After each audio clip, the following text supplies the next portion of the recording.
Assalamualaikum warahmatullahi wabarakatuh. Saya Cut Ara Syifa, NIM 1904033037 dari kelas Teknik Industri A, Departemen Teknik Industri Universitas Sumatera Utara, ingin menjelaskan mengenai penggerak atau actuating. Jadi yang pertama kita membahas mengenai pengertian actuating. Actuating ini diartikan sebagai menggerakkan orang lain. Penggerakan pada hakikatnya merupakan suatu usaha dan dapat bekerja untuk mencapai tujuan yang telah ditetapkan secara efektif dan efisien. Jadi definisi actuating itu berbeda menurut beberapa ahli. Seperti yang pertama yaitu menurut Profesor Dr.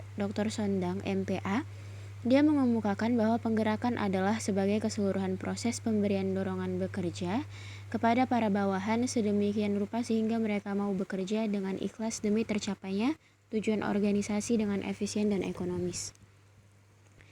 Kemudian menurut Wilson Bangun, dia mengemukakan bahwa motivasi itu merupakan suatu kondisi yang mendorong atau menjadi sebab seseorang melakukan suatu kegiatan yang berlangsung secara sadar. Jadi dari pendapat-pendapat yang dikemukakan oleh beberapa ahli itu, kita dapat menarik kesimpulan bahwa actuating merupakan suatu kegiatan untuk menggerakkan orang-orang dalam suatu organisasi agar dapat bekerja untuk mencapai suatu tujuan yang sudah menjadi goal organisasi tersebut.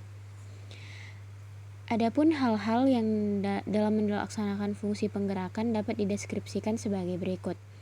Yang pertama yaitu menjelaskan dan mengkomunikasikan tujuan yang hendak dicapai, kemudian menyelenggarakan pertemuan yang dapat menstimulus kerja bawahan, lalu mengajak untuk bekerja semaksimal mungkin guna mencapai standar operasional, lalu mengembangkan potensi guna merealisasikan kemungkinan hasil yang maksimal. Jadi actuating atau penggerak ini berhubungan erat dengan sumber daya manusia yang ada yang pada akhirnya merupakan pusat aktivitas-aktivitas manajemen.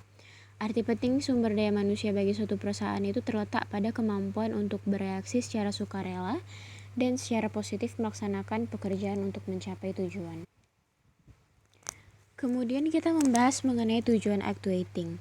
Tujuan yang pertama yaitu memberikan semangat, motivasi, inspirasi, atau dorongan sehingga timbul kesadaran dan kemauan para petugas untuk bekerja dengan baik.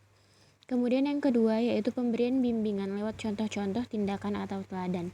Contoh-contoh dari tindakan ini itu seperti pengambilan keputusan, mengadakan komunikasi, agar ada bahasa yang sama antara pemimpin dan bawahan, memilih orang-orang yang menjadi anggota kelompok, dan memperbaiki sikap, pengetahuan, serta keterampilan bawahan. Kemudian tujuan yang selanjutnya yaitu pengarahan yang dilakukan dengan memberikan petunjuk-petunjuk yang benar, jelas, dan tegas. Jadi segala saran-saran dan perintah atau instruksi kepada bawahan dalam pelaksanaan tugas harus diberikan dengan jelas dan tegas agar terlaksana dengan baik dan terarah pada tujuan yang telah ditetapkan. Selanjutnya kita akan membahas mengenai fungsi actuating. Jadi actuating ini tuh mencakup penetapan dan pemuasan kebutuhan manusiawi dari pegawai-pegawainya, memberi penghargaan, memimpin, mengembangkan, dan memberi kompensasi kepada mereka. Fungsi actuating ini tuh merupakan bagian dari proses pengarahan dari pimpinan kepada karyawan agar dapat mempunyai prestasi kerja menggunakan potensi yang ada pada dirinya. Pemimpin itu mengarahkan untuk mencapai tujuan perusahaan. Jadi fungsi pokok penggerakan atau actuating di dalam manajemen itu yang pertama mempengaruhi seseorang ataupun orang-orang supaya bersedia menjadi pengikut, kemudian menaklukkan daya tolak seseorang, kemudian membuat seseorang atau orang-orang suka mengerjakan tugas dengan lebih baik, lalu mendapatkan, memelihara, dan memupuk kesetiaan pada pimpinan, tugas, dan organisasi tempat mereka bekerja, lalu menanamkan, memelihara, dan memupuk rasa tanggung jawab seseorang atau orang-orang terhadap Tuhannya, negara, dan masyarakat. Nah, jadi selain fungsi pokok tadi, actuating dalam manajemen ini memiliki indikator-indikator pelaksanaan fungsi actuating. Yang pertama yaitu directing. Itu merupakan suatu usaha melaksanakan kegiatan yang telah direncanakan. Pelaksanaan kegiatan ini tuh salah satu caranya adalah dengan orientasi yang merupakan pengarahan dengan memberikan informasi yang perlu supaya kegiatan dapat dilakukan dengan baik. Kemudian commanding. Commanding ini menggerakkan kegiatan yang dilaksanakan. Ini tuh juga termasuk menggerakkan orang untuk mencapai tujuan dengan arahan sesuai potensinya, di mana butuh upaya pembangkitan motivasi.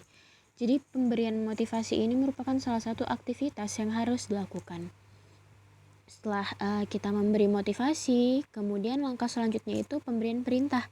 Perintah di sini tuh merupakan perintah dari pemimpin kepada orang yang berada di bawahnya untuk melakukan atau mengulang suatu kegiatan tertentu pada keadaan tertentu. Jadi perintah itu berasal dari atasan dan ditujukan kepada para bawahan. Kemudian ada leading.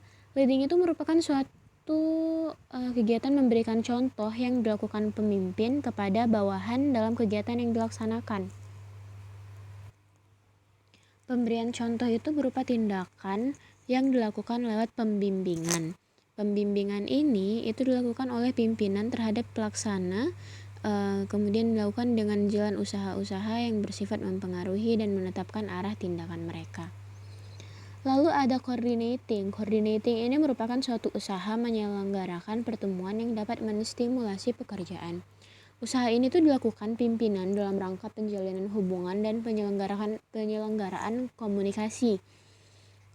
Penjalinan hubungan atau koordinasi itu menggerakkan suatu organisasi atau kelompok dengan menjalin hubungan pimpinan dan bawahan akan saling dihubungkan agar mencegah terjadinya kekacauan.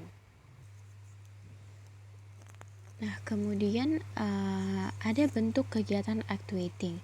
Jadi di sini bentuk kegiatan yang pertama itu memberikan dan menjelaskan perintah, lalu memberikan petunjuk melaksanakan kegiatan, lalu memberikan kesempatan meningkatkan pengetahuan, keterampilan atau kecakapan dan keahlian agar lebih efektif dalam melaksanakan berbagai kegiatan organisasi, lalu memberikan kesempatan ikut serta menyumbangkan tenaga dan pikiran untuk memajukan organisasi berdasarkan inisiatif dan kreativitas individu, lalu memberikan koreksi agar setiap personel melaksanakan tugas secara efisien. Nah, lalu yang selanjutnya kita membahas mengenai petunjuk untuk mencapai actuating managerial yang efektif. Jadi ada beberapa cara untuk mencapai motivasi yang efisien dalam bidang manajemen. Di antaranya yang pertama yaitu usaha agar orang-orang merasa dirinya penting. Kemudian usahakanlah untuk mengetahui perbedaan-perbedaan individu. Lalu usahakan agar menjadi pendengar yang baik. Lalu hindarkan timbulnya perdebatan-perdebatan. Hormatilah perasaan orang lain. Lalu gunakanlah pertanyaan atau percakapan untuk mengajak orang-orang bekerja keras. Lalu janganlah berusaha untuk mendominir. Kemudian ingatlah bahwa kebanyakan orang-orang adalah tamak. Lalu praktekkanlah manajemen partisipatif. Lalu berikanlah perintah-perintah jelas dan lengkap. Kemudian gunakanlah instruksi-instruksi. Dan kemudian selenggarakan pengawasan supervisi yang efektif. Baiklah, hanya itu yang dapat saya sampaikan dari materi mengenai actuating. Mohon maaf apabila ada kesalahan.